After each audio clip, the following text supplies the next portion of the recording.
The federal government is playing hardball after two automakers dropped some Canadian car production. CBC News has learned it's limiting the number of tariff-free vehicles they can import from the United States to sell here in Canada. Well, let me be clear on Stellantis. I'm extremely disappointed about this decision, and not only am I disappointed, it's completely unacceptable. So we will fight for these jobs. The factory floor was silent. The metallic hum that once filled the air had vanished, replaced by the hollow echo of emptiness. For years, Brampton's automotive plant was the heartbeat of Canadian industry, a place where steel met skill, where workers built machines that carried dreams across continents. But in the spring of 2025, that rhythm stopped, and the silence told a story louder than any speech ever could. A few months earlier, Stellantis, the automotive giant behind Jeep, Chrysler, Dodge, and Fiat, had stunned the world. The company announced it would move production of its Jeep Compass line from Canada to the United States.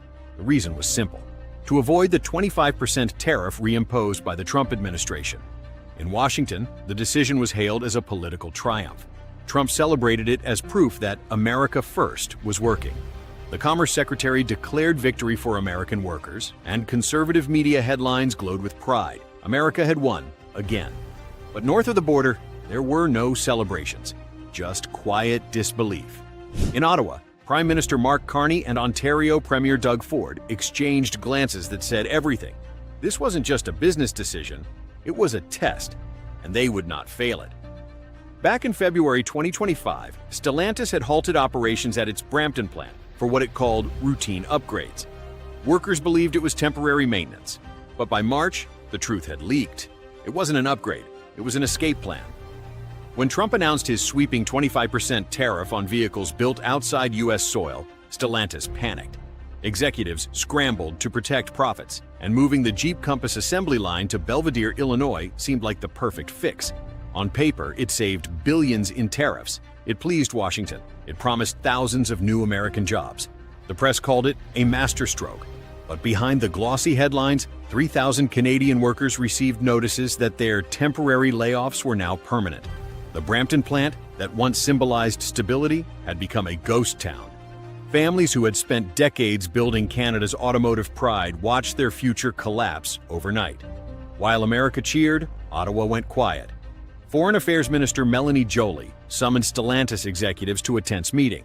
She reminded them that under the 2022 electric vehicle agreement, the company was legally bound to maintain jobs in Canada in exchange for billions in government incentives. Breaking that commitment would not only damage trust, but also breach the law. Carney and Ford moved with precision. They didn't retaliate with speeches or threats. Instead, they built a counter-strategy, one that would turn the crisis into an opportunity. In Windsor, Ontario, construction of a $5 billion battery plant called Next Star Energy was accelerating.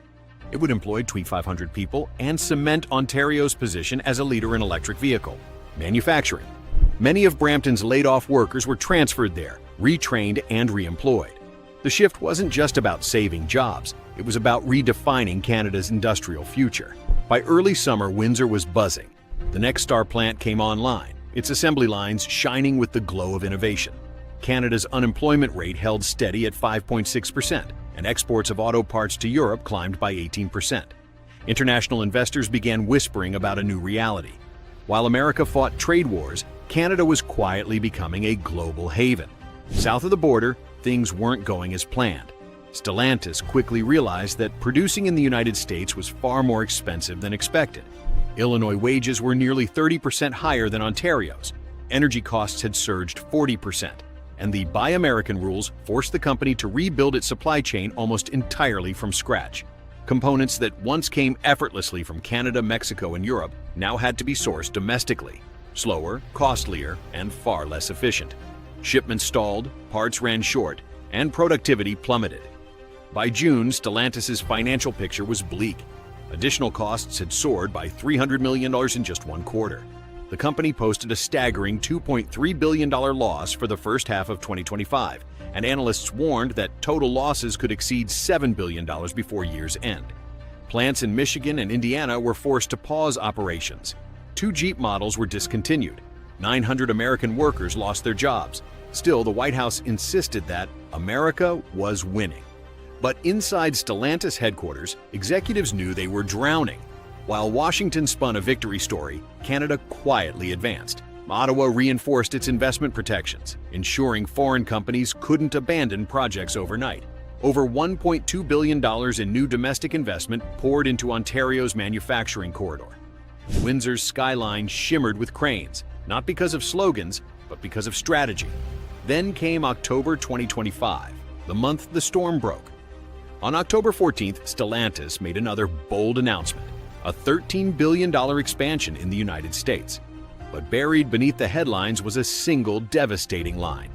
The Jeep Compass would not return to Brampton. That same evening, automated messages went out to thousands of Canadian workers. Your employment will not be reinstated. Thank you for your service. By dawn, Brampton erupted. Streets once filled with morning commuters were now packed with protesters. Workers marched, shouting for justice, waving banners, and demanding answers. The anger was raw. It wasn't just about jobs, it was about betrayal. Premier Doug Ford appeared before reporters, visibly furious. "President Trump is a tyrant," he said, his voice shaking with anger. "He's driving me crazy, and I will not let him trample Ontario." His words cut through the political noise, like a blade. Hours later, Foreign Affairs Minister Melanie Joly sent a formal notice to Stellantis, warning the company it had violated its legal obligations to Canada. Prime Minister Carney confirmed he had personally spoken with Stellantis' global CEO, insisting that any breach of contract would face immediate legal consequences. The union movement roared to life. Unifor President Lana Payne stood before cameras and declared, "Canadian workers are not pawns in Trump's political game.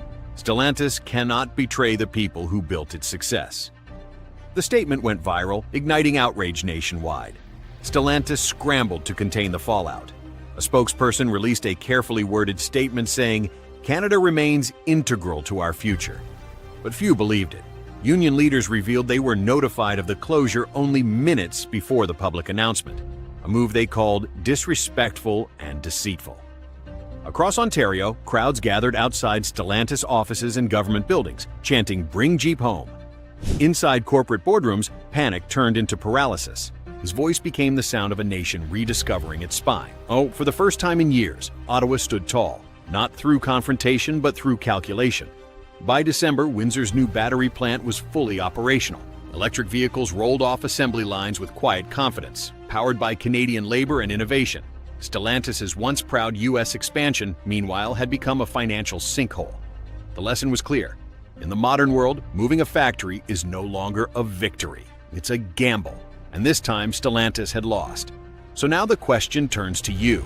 Did Stellantis outsmart the system, or walk into a trap that Canada quietly built? Did Trump's tariffs truly protect America? Or did they drag it deeper into chaos? And could Ottawa's quiet, strategic patience become the new blueprint for global trade in a turbulent world? In a time when the loudest voices claim victory, Canada's whisper might be the one that lasts. Because sometimes the quietest wins are the ones history remembers most.